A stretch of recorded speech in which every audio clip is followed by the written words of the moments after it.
जय Hind everyone.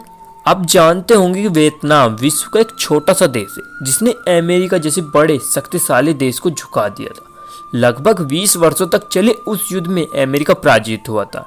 America पर विजय के पश्चात वियतनाम के राष्ट्र अध्यक्ष से एक पत्रकार ने सवाल पूछा कि आप युद्ध कैसे जीते, अमेरिका को कैसे झुका दिया। उनका जवाब था कि विश्व के सबसे शक्तिशाली देश अमेरिका को हराने के लिए हमने महान व श्रेष्ठ दो भारतीय राजाओं का चरित्र पढ़ा और उनके जीवन से मिली प्रेरणा व युद्ध नीति का प्रयोग करके हमने सरलता से विजय प्राप्त की। आगे पत्रकार ने पूछा कि कौन थे वे महान राजा।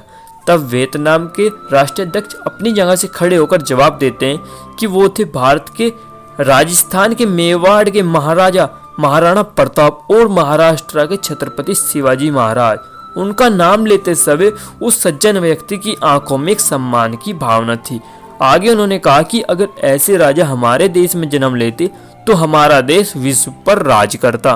कुछ वर्षों के बाद उस व्यक्ति की मृत्यु हो जाती है। मृत्यु से पूर्व वो अपनी समाधि पर लिखने के लिए कहते हैं। वो कहते हैं कि मेरी समाधि पर लिखना कि यह महाराणा प्रताप और शिवाजी महाराज के एक शिष्य की समाधि है। ऐसा ही उनकी समाधि पर लिखा गया।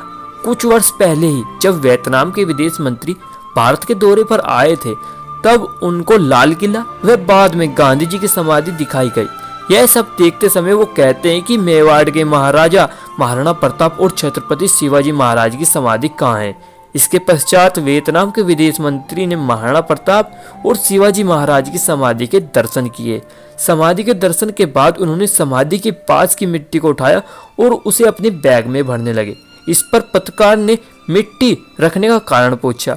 उन विदेश मंत्री मोदी ने कहा कि ये मिट्टी सूरवीरों की है। इस मिट्टी को अपने देश ले जाकर अपनी मिट्टी में मिला दूंगा ताकि मेरे देश में भी ऐसे ही सूरवीर पैदा हो।